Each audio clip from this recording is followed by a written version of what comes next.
Queridos alunos, boa noite, boa madrugada, bom dia, boa tarde. Estamos aqui hoje para mais uma aula assíncrona. O tema dessa aula de hoje será a Base Nacional Curricular Comum. É uma resolução do Conselho Federal de Educação que constitui, na verdade, o perfil de saída dos alunos. Vejamos isso de uma forma mais interessante.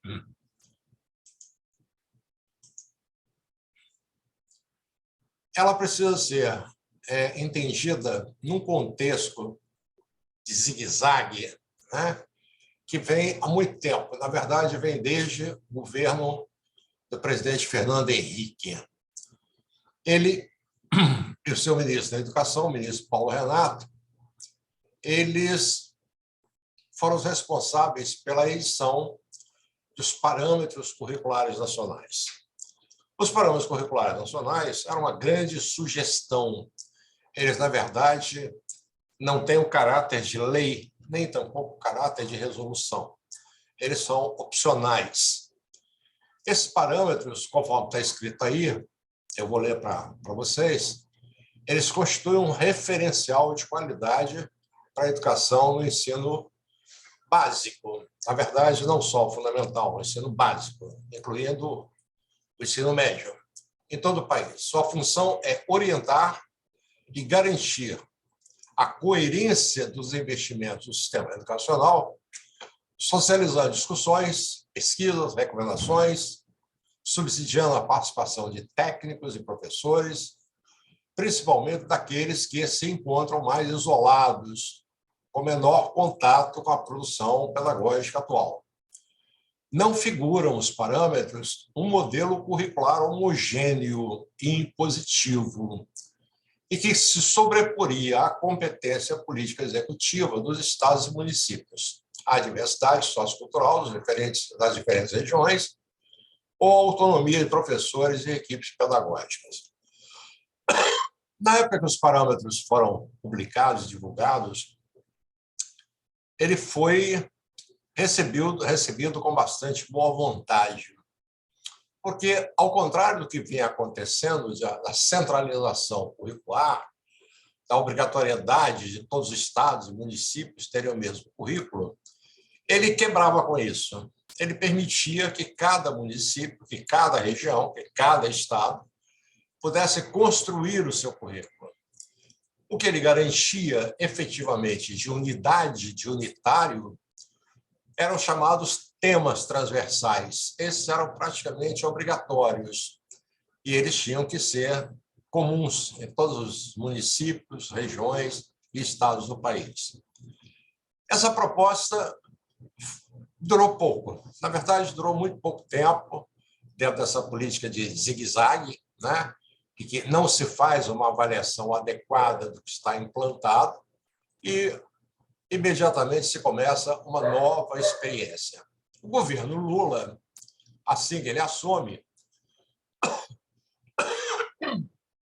ele vai, na verdade, começar a discutir se isso deveria acontecer ou não, porque, de fato, começaram a acontecer diversas críticas ao modelo, que realmente acabou virando uma bandalha geral, e era necessário que houvesse uma volta, uma tentativa melhor de organizar.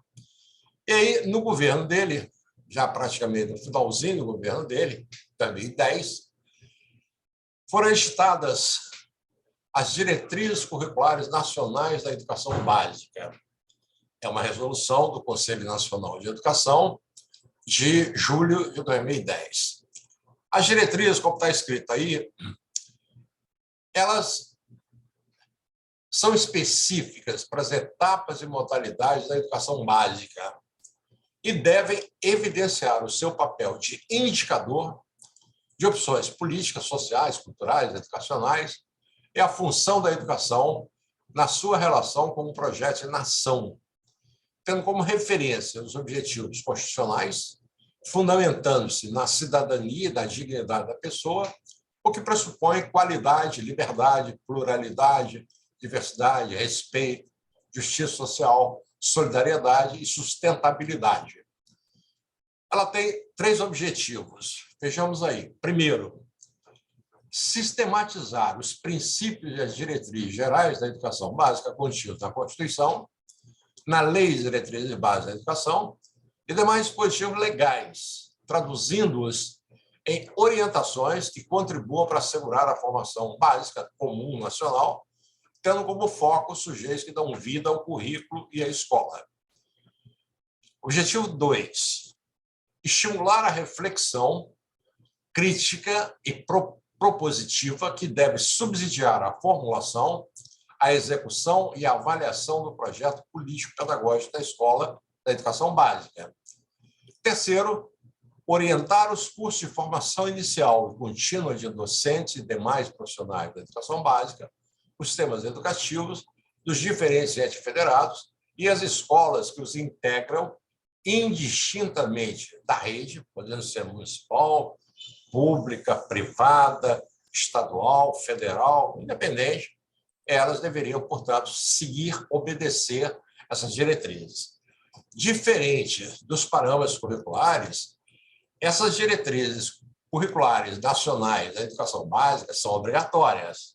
Elas são editadas pelo Conselho Nacional de Educação, pela sua Câmara de Educação Básica e, portanto, todos indistintamente deverão seguir essas diretrizes. Então, veja bem, diferentemente dos parâmetros curriculares, o governo, o Estado brasileiro, passa agora a dar diretrizes curriculares. O currículo não pode ir naquela direção, tem que ir nesta direção, na direção que a Constituição recomenda, que a sociedade brasileira está pretendendo. De novo, o que nós temos que falar é que essas diretrizes curriculares nacionais, elas resistem pouco.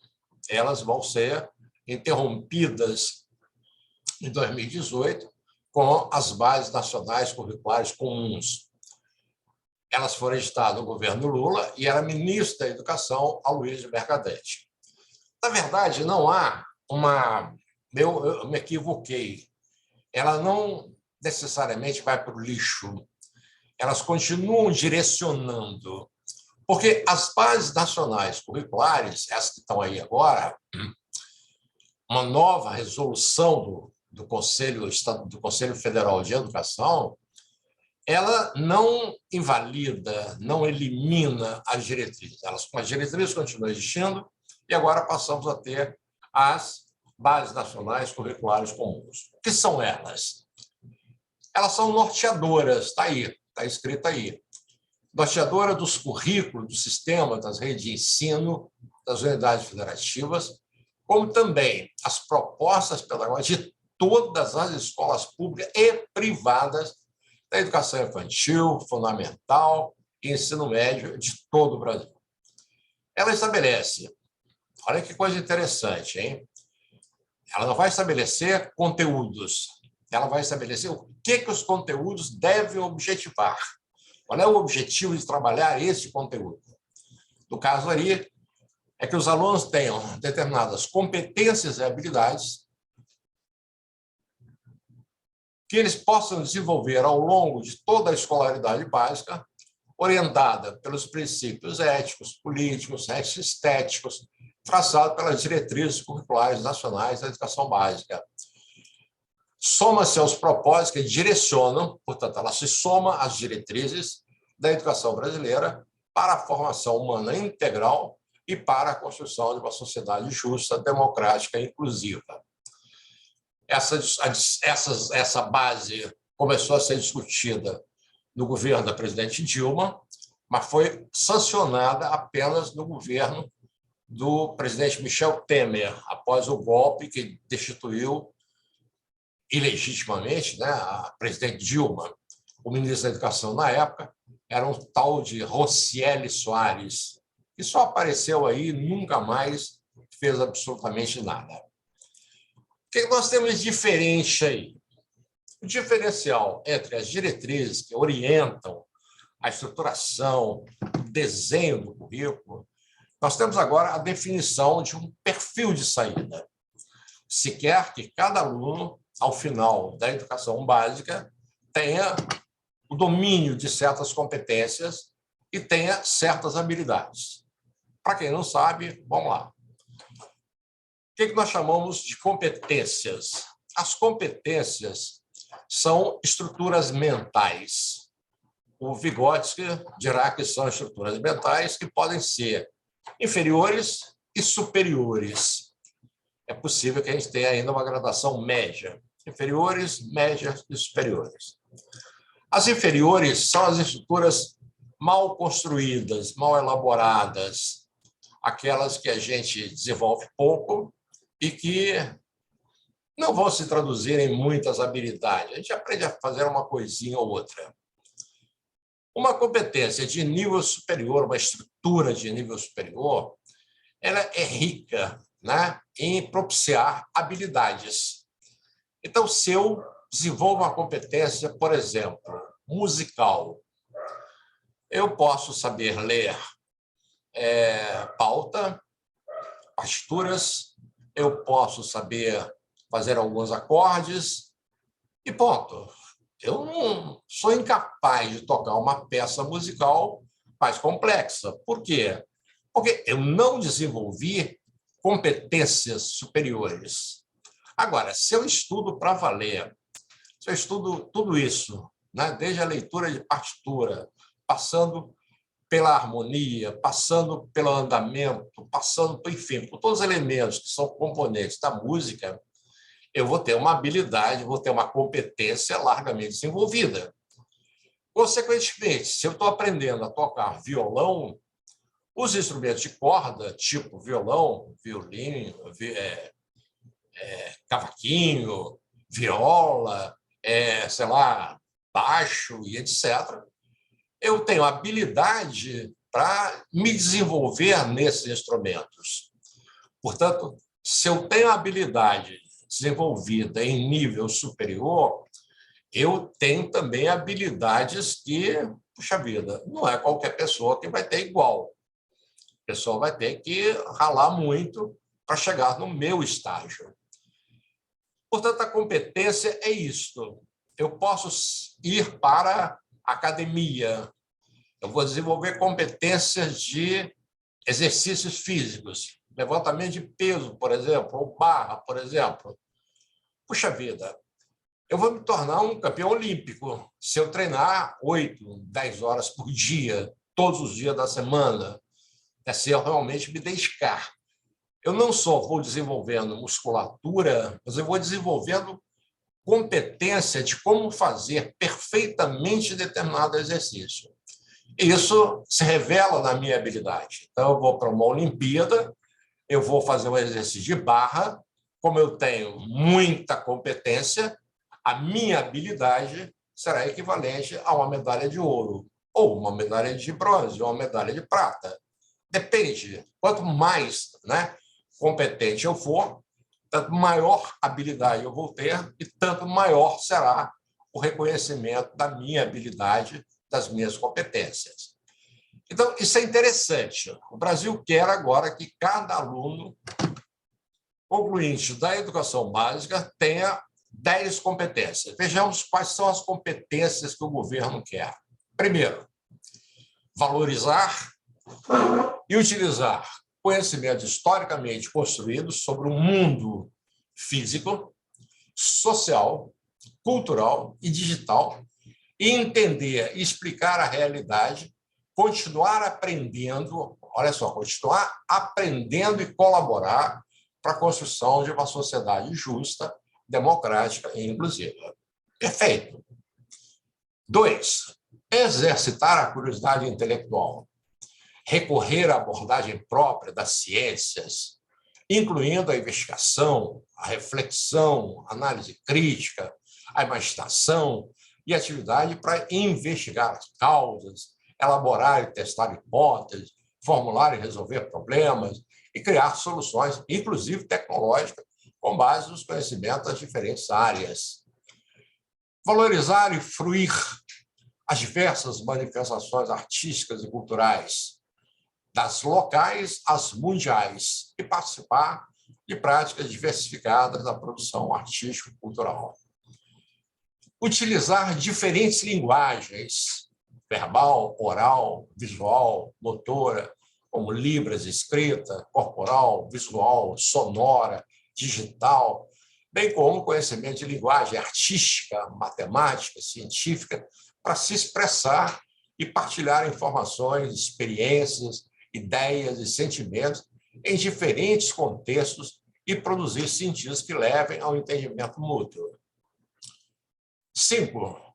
Compreender, utilizar, criar tecnologia digital de informação e comunicação de forma crítica, significativa, reflexiva, ética, nas diversas práticas sociais, incluindo as escolares, para se comunicar, acessar e disseminar informações, produzir conhecimentos, resolver problemas e exercer protagonismos e autoria na vida pessoal e coletiva. Muito bem. 6. Valorizar a diversidade de saberes e vivências culturais e apropriar-se de conhecimentos e experiências que possibilitem entender as relações próprias do mundo do trabalho e fazer escolhas alinhadas ao exercício da cidadania e ao seu projeto de vida com liberdade, autonomia, consciência crítica e responsabilidade. 7. Argumentar, com base em fatos, dados e informações confiáveis, para formular, negociar, defender ideias, pontos de vista, decisões comuns que respeitem e promovam os direitos humanos, a consciência socioambiental e o consumo responsável ao âmbito local, regional e global, com posicionamento ético em relação ao cuidar de si mesmo, dos outros e do planeta. Conhecer-se, apreciar-se, cuidar da sua saúde física e emocional, compreendendo-se na diversidade humana e reconhecendo suas emoções e a dos outros com autocrítica e capacidade para lidar com elas. 9. Exercitar a empatia, isto é, se condoer, ser solidário com o outro, sentir a dor do outro. Exercitar o diálogo, a resolução de conflitos, a cooperação, fazê-los respeitar e promovendo o respeito do outro, ao outro e aos direitos humanos, com acolhimento, valorização da diversidade de indivíduos, de grupos sociais, seus saberes, identidades, culturas, potencialidades, sem preconceito de qualquer natureza.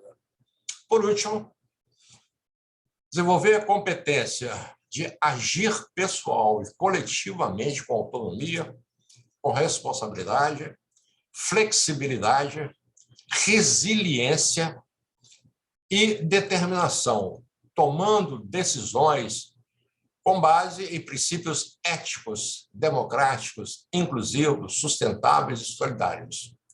Resiliência, para quem esqueceu ou não sabe, quer dizer com calma, né? Com paciência. Vejam bem, não é possível eu discordar dessas competências. Eu gostaria que todo aluno da educação básica saísse com essas competências. Isso seria uma verdadeira bomba atômica, né, na ignorância que assola esse país. Está estimada hoje em 30 milhões, considerando aí os analfabetos funcionais, e mais um bom percentual de pessoas que ainda têm uma consciência ingênua, uma consciência que é incapaz de ter uma leitura adequada de mundo.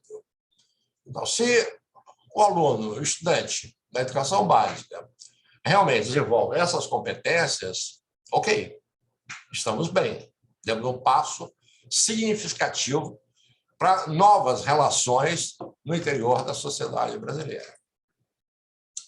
Porém, sempre tem um porém. A Lei de Diretrizes e Bases, vamos relembrar, ela é restritiva ela não aponta, ela não acompanha esse alargamento que as bases nacionais curriculares apontam. Então, ela vai convergir isso para os seus três grandes objetivos: aprimoramento do estudante, portanto, uma questão individualista, um aprimoramento individual, qualificação para o trabalho e para a vida cidadã, para a vida em sociedade. Portanto, esses são os três objetivos da LDB. A LDB, na verdade, ela tem um caráter bastante conservador. Ela quer a educação, a formação do indivíduo de uma sociedade burguesa para trabalhar numa sociedade burguesa e para, em terceiro lugar, desenvolver essa mesma sociedade burguesa. Ele não quer esse indivíduo fora de uma formação individualista. Não quer esse indivíduo formado, por exemplo, para o trabalho cooperativo. Ela quer esse indivíduo formado para o trabalho assalariado. E terceiro, ela nem passa pela cabeça da LDB qualquer alteração na sociedade capitalista. Portanto, se as bases nacionais curriculares comuns começam a alargar os horizontes do aluno, a LDB, por seu turno, ela vai se encarregar de limitar isso aí. Opa, sim, mas tudo olhando para a sociedade burguesa. Vamos continuar a reproduzir a sociedade burguesa. Vamos continuar reproduzindo o modo de produção capitalista. O ambientalismo que está aqui, né, as preocupações com o meio ambiente que estão nas bases curriculares, ok, para tentar equilibrar, né, a liquidação do meio ambiente que o capitalismo selvagem vem fazendo. Mas não é para alterar absolutamente nada. Não mexer com o agronegócio. É tentar ver como é que se pode melhorar esse negócio aí. Veja, eu fiz em seguida algumas observações. Como definição de perfil de saída dos estudantes concluintes da educação básica, a BNCC é um avanço, e é. Mas na medida em que se fornece bases unificadas para a formação do cidadão, ao definir as competências indispensáveis, a BNCC reconhece que a educação deve afirmar valores, estimular ações que contribuam para a transformação da sociedade, tornando-a mais humana, socialmente justa e também voltada para a preservação da natureza, mostrando-se também aliada à Agenda 2030 da ONU. Contudo, à luz da LDB, tudo se limita, eu dizia há poucos instantes, ao desenvolvimento do educando, seu preparo para o exercício da cidadania burguesa e sua inserção no mundo do trabalho capitalista. As janelas para pensar outro mundo, com outro tipo de sociabilidade e um novo modo de produção continuam fechadas. E sob a pressão de movimentos conservadores, como, por exemplo, o movimento Escola Sem Partido ou o próprio movimento Escola para Todos. No caso da Escola Sem Partido, que as escolas sejam apenas instrucionais, que não discutam nada de filosofia, de sociologia, de história, nada que possa desvirtuar, vamos dizer assim, a cabeça desse estudante em processo de formação. Então, vejam, eu tenho restringindo o que poderia ser um lindo, um belo alargamento da formação dos nossos estudantes, eu tenho, em primeiro lugar, muita força, a LDB. A formação dele é limitada, é o indivíduo, o sujeito histórico individual. A sociedade continuará sendo uma sociedade burguesa. O modo de produção será capitalista. Aí vem o movimento Escola Sem Partido e os seus adeptos e dizem, olha, na escola isso não deve ocorrer. A formação da escola é instrucional, é a qualificação para o trabalho, é a formação do trabalhador, é no mínimo, a humanização do modo de produção capitalista. A educação de valores ela é feita no ambiente familiar, que vai ter as suas opções religiosas, suas opções de gênero, etc., etc. Então, a educação, educar para valores é no âmbito da família. E instruir o trabalhador é da competência da escola. Então, veja, abriu-se uma janela que começou a ser discutida no governo da presidente Dilma. Vamos alargar os horizontes dos nossos estudantes de educação básica. Veio o golpe. O presidente Sarney manteve isso aí. Mas, ao mesmo tempo, paralelamente, desenvolve-se o movimento Escola Sem Partido, de um lado, afirma-se a LDB como grande norteadora da educação brasileira, fechando a formação do indivíduo burguês, isto é, indivíduo individualista, indivíduo que pensa prioritariamente em si mesmo, indivíduo que vive na sua bolha sem se preocupar com o restante do mundo. Se qualifica para o trabalho, quanto mais qualificado, melhor, e aí algumas competências começam a ganhar sentido no mundo do trabalho. Por exemplo, valorizar, utilizar conhecimentos construídos sobre o mundo físico, social, cultural, digital, entender e explicar a realidade. Que bom que isso possa ocorrer na fábrica. Outro, que bom para a fábrica, que bom para o escritório, que ele compreenda, utilize e crie tecnologias de informação e comunicação de forma crítica, significativa, etc., etc. Que bom que numa reunião, né, para discutir, de repente, melhores condições de trabalho, veja, o número 7, ele possa argumentar com base em fatos, dados e informações confiáveis para formular, né, negociar e defender ideias. Vejam, lá o 10, que agir pessoal e coletivamente com autonomia, responsabilidade, flexibilidade, resiliência, com calma, determinação, que seja um bom líder trabalhador. Não está, portanto, no horizonte do que está se trabalhando que ele possa pensar um mundo diferente. Ele continua sendo condenado ao trabalho.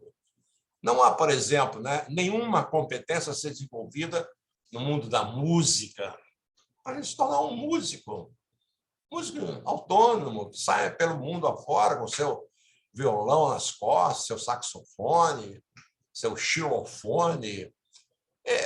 Não tem competência nenhuma para o cara ser poeta, por exemplo. Os poetas são indispensáveis. As pessoas não precisam ser condenadas, né, com muita força, com muita ênfase ao mundo do trabalho, a outras coisas para fazer na vida. Eu preciso ter competência para eu viajar. Eu preciso ter competência para eu me irmanar com o indivíduo do Peru, do Equador, da Polônia, da Áustria.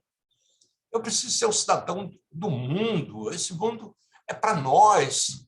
Então, eu preciso desenvolver competências para eu transitar nesse mundo, para eu ganhar mobilidade no mundo em que eu habito, conhecer coisas diferentes.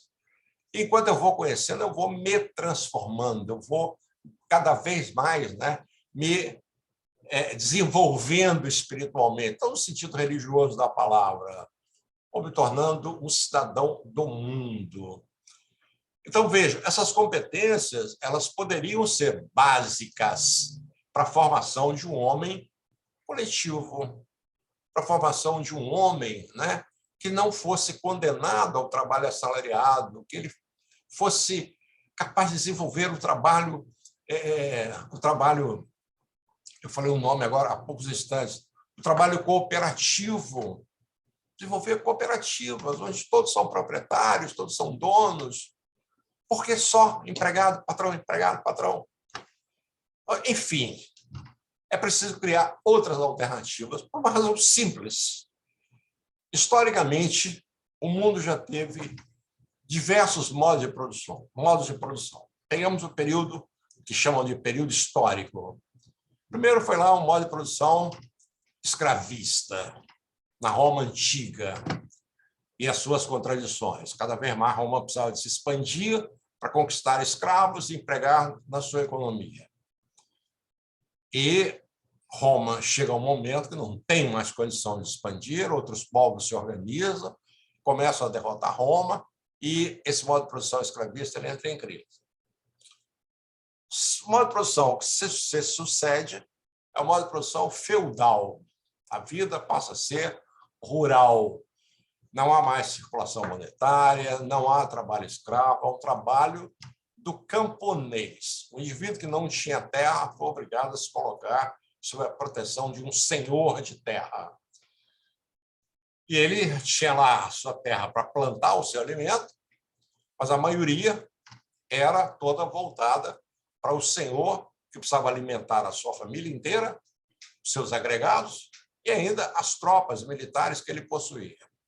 A situação do camponês pouco diferia da do escravo, porque ele não podia nem sair do feudo, né? Era muito difícil, ele não tinha segurança para transitar de um feudo para o outro com facilidade. Esse modo de produção entra em crise com o desenvolvimento do comércio, e aí temos o início do modo de produção capitalista, com algumas fases metabólicas. Primeiro, uma acumulação a partir do comércio. Chegamos, finalmente, a uma acumulação a partir da produção industrial, a partir da Revolução Industrial Inglesa, do século XVIII. E outras formas de desenvolvimento da produção vêm acontecendo, a partir da eletricidade, a partir, enfim, hoje em dia, né, dos computadores, essa tecnologia, que a gente fala que a gente está vivendo quarta ou quinta revolução industrial, enfim. Mas veja, o que eu estava querendo dizer é que esses modos de produção eles têm início, eles têm meio e têm fim. Eles entram em colapso.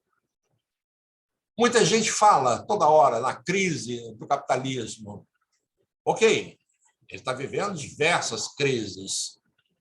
Há 40 anos, por exemplo, ele vive em crise, uma crise que começa lá embaixo, nos anos 70, nos anos 80.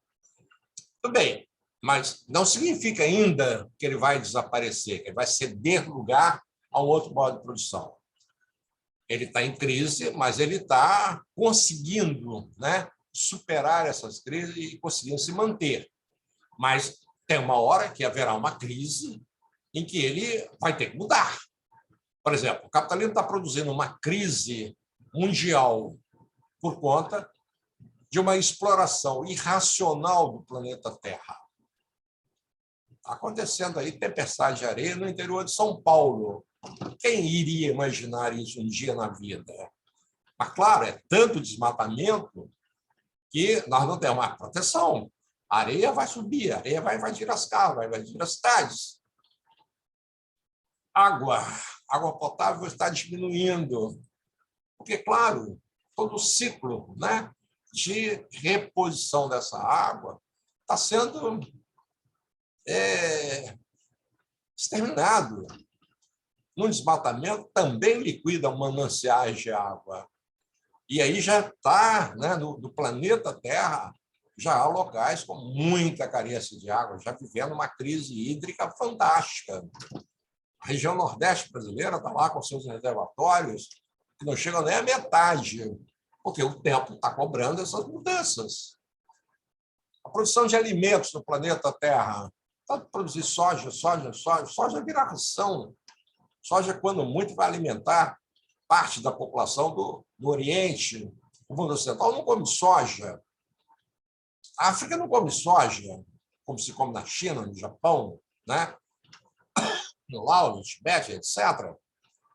É preciso plantar couve, plantar hortaliças, plantar legumes para alimentar as pessoas. As pessoas não podem comer osso, né? Carcaça, por falta de alimentos. Ou seja, isso tudo vai fazendo com que a sociedade comece a se despertar e dizer, opa, esse modo de funcionar da economia não está sendo muito legal. ele está levando, sobretudo, o planeta a explodir, a entrar numa nova era glacial, sei lá como é que vai ser, uma nova era, mas o planeta está reclamando. As geleiras estão derretendo, as tempestades de areia estão surgindo, o mar está subindo a cada dia por conta do aquecimento global. Quem fez isso? O modo de trabalhar, né? O modo de produzir a partir dos recursos naturais existentes no planeta. Muito bem. É preciso, então, que a gente esteja preparado para começar a substituir as formas produtivas do capitalismo. E é preciso que a gente, né, na educação básica, comece cedo a pensar que outras alternativas são possíveis. Como encontrar água, como viver com a água que ainda está sobrando, como despoluir tudo, como replantar o que foi desmatado, como evitar que as geleiras continuem a derreter, como evitar isso, como evitar aquilo. Então, nós não podemos continuar sempre estudando na perspectiva desse capitalismo que nos mata. Nós precisamos começar a pensar outras alternativas. Tem muita gente pensando, muita gente já pensando outras alternativas. Na década de 80, por exemplo, surge, sobretudo no mundo ocidental, os partidos verdes que começam a se preocupar com isso. Os ambientalistas, Greenpeace e diversas ONGs. Mas não basta. É preciso que haja um processo pedagógico de formação de uma nova consciência para viver a crise planetária e superar a crise planetária. Por isso é lamentável que essas competências, né, que significam uma abertura, podem ser extremamente bem trabalhadas pelas escolas, pelos sistemas educacionais, mas, lamentavelmente, os conservadores vêm restringindo o seu campo de transformação, o seu campo transformador. Meus caros, está aí a Base Nacional Curricular Comum. Espero que faço votos que vocês não passem por ela assim rapidamente. Não, parem cada ponto. Reflitam. O que ela propõe? O que nós podemos ter de positivo com a sua aplicação ilimitada em sala de aula? Vamos desenvolver competências para o teatro, para a música, para a filosofia, para a história, para a geografia, para tudo. E não nos restringirmos a um caráter pragmático que ela tem, um caráter imediatista de atender demandas de mercado. As demandas do mercado estão aí, são reais, mas há sobre elas demandas da sociedade, da sobrevivência coletiva do planeta Terra e do próprio planeta Terra. Paramos por aqui. Eu desejo que todos tenham uma boa noite, que essa aula tenha bastante significado para todos. Um abraço, passem bem, até a próxima.